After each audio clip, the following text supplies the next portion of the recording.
السلام عليكم. لا تنسوا الاعجاب بالفيديو والاشتراك في القناة تشجيعا لنا لنستمر بنشر المزيد ان شاء الله.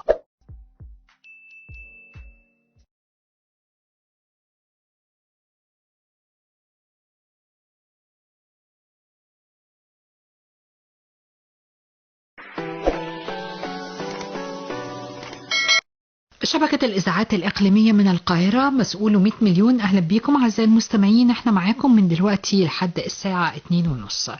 وزارة الزراعة بتعمل مبادرات جميلة جدا، ومن ضمن المبادرات الجميلة احمي قمحك.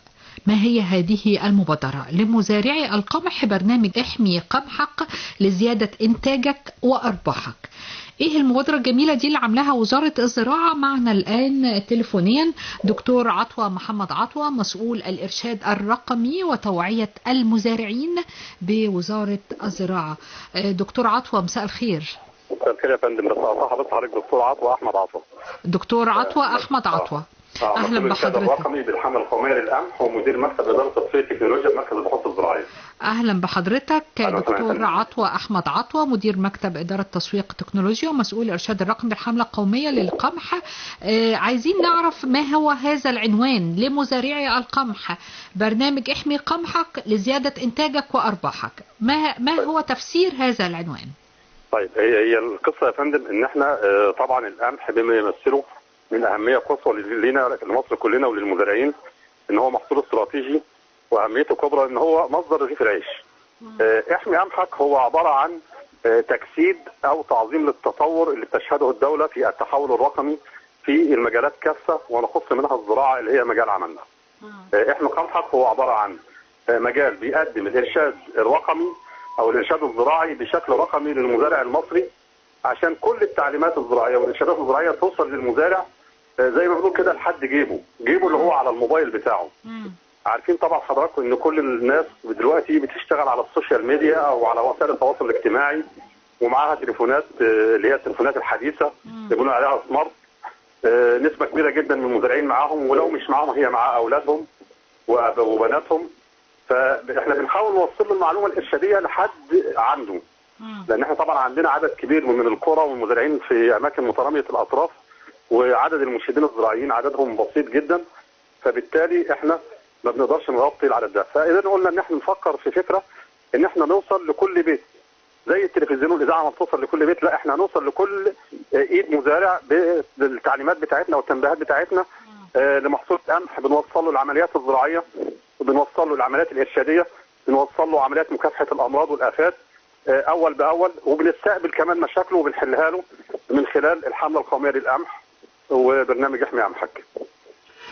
البرنامج ده بيحمله الفلاح من جوجل بلاي او حسب الموبايل بتاعه الابل ستور، اي ابلكيشن على الموبايل لتحميل البرامج، وبيكتب برنامج احمي قمحك. هو على الجوجل بلاي بيكتب احمي قمحك، بيطلع له البرنامج بينزله. اول مره بيشتغل بالنت، بعد كده بيشتغل من غير نت. يعني مش محتاج ان هو يكون عنده متوصل بالانترنت، بعد كده هو يشتغل مباشره عنده كل التعليمات بالصوت والصوره، عشان لو حتى المزارع ما بيعرفش يقرا او ما يجيبش القراءه والكتابه او نظره ضعيف، مش محتاج ان هو يقعد يدور ويدقق. التعليمات موجوده صوت وصوره وكتابه. صوت وصوره وكتابه. طيب الاسئله اللي محتاجها الفلاح هل كلها موجوده على الابلكيشن؟ لا حضرتك، احنا على الابلكيشن حاطين كل التعليمات اللي بتغطي كل الخبرات اللي موجوده في القمح اللي جمعناها من خبراتنا الطويله. بالنسبه للاسئله احنا عاملين من خلال الحمله القوميه للقمح مجموعات جروبات على الواتساب بنضم ليها كل المزارعين المشتركين في الحمله او اللي مش مشتركين في الحمله. يعني مجرد الابلكيشن ده مجرد تعليمات فقط؟ ده تعليمات، لا تعليمات وطرق زراعه وكله. وكمان تنبؤات بحاله الطقس، وتوجيهات وتنبؤات بحاله الطقس، يقول له ان لو في عندك امراض هيحصل عندك الاسبوع ده امراض، خد بالك منها وابدا اتحرك ورش محصولك. طيب لو هو عنده يعني سؤال اتعرض لمشكله من خلال الزراعه في القمح، في استفسار معين، هو بيعمل ايه؟ ده حضرتك الاستفسارات دي كلها بتجيلنا، يعني بيبعتها على البرنامج او بيبعتها على تطبيق الواتساب اللي احنا عاملينه للمحافظات. احنا دلوقتي عاملين حضرتك في 26 27 محافظه جروبات اسمها الارشاد الرقمي للقمح. مديريات الزراعه والمرشدين الزراعيين بيضيفوا كل المزارعين اللي معاهم تليفونات او المشتركين معاهم. وكمان قريب قوي هنعمل لهم مجموعه كمان على الفيسبوك توصل لهم المعلومات ويحطوا اسئلتهم عليها ونجاوبهم عليها.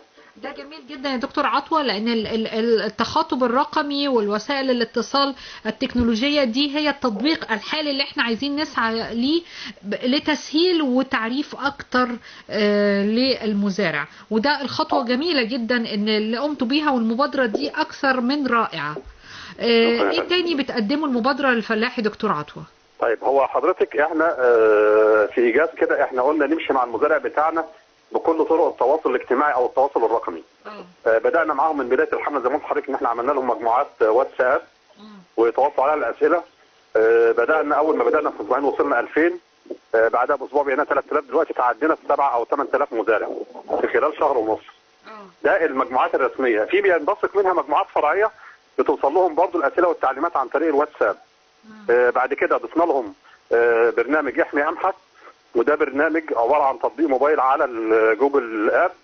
الحاجه بقى الجميله اللي احنا شغالين فيها حضرتك بقى لنا سنتين دي مع جامعه النيل، شراكه بحثيه ما بين او برئاسه مركز البحوث الزراعيه مع جامعه النيل وتمويل من اكاديميه البحث العلمي، اللي هو كيفيه تطويع وسائل الذكاء الاصطناعي في الزراعه.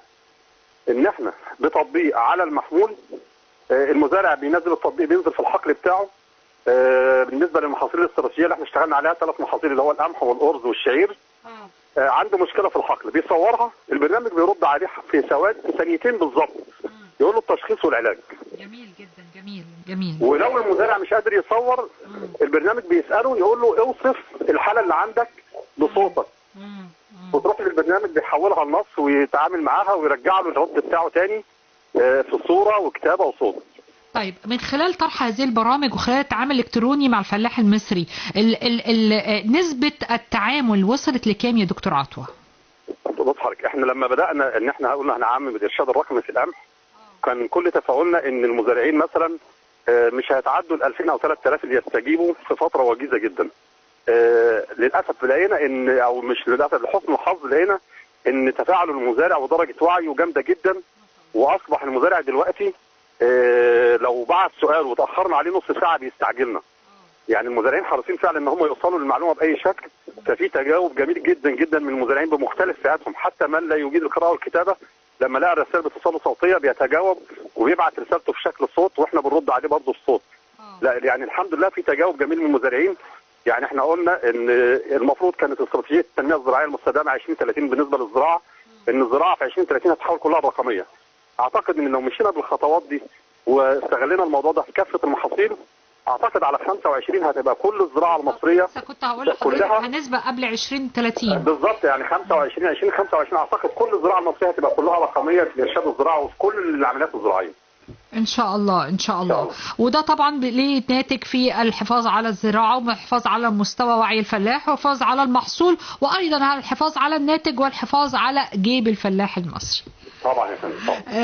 الدكتور عطوة أحمد عطوة، المسؤول الإرشاد الرقمي وتوعية المزارعين ومدير مكتب إدارة وتسويق التكنولوجيا بالحملة القومية للقمح بوزارة الزراعة، بشكر حضرتك شكر جزيل جدا، وبالتوفيق في هذه الحملة الموفقة، وبالتوفيق دائما في التوعية التي تبذلونها من أجل الحفاظ على المحصول المصري ومصلحة الفلاح المصري. شكرا لحضرتك. شكرا جزيلا لحضرتك يا فندم، وشكرا ان انتم بتوصلوا المعلومة للمزارعين عن طريق الإذاعة في كل مناطق الصعيد ومناطق القطر المصري. شكرا يا فندم. ألف شكر، ألف شكر، مع السلامة.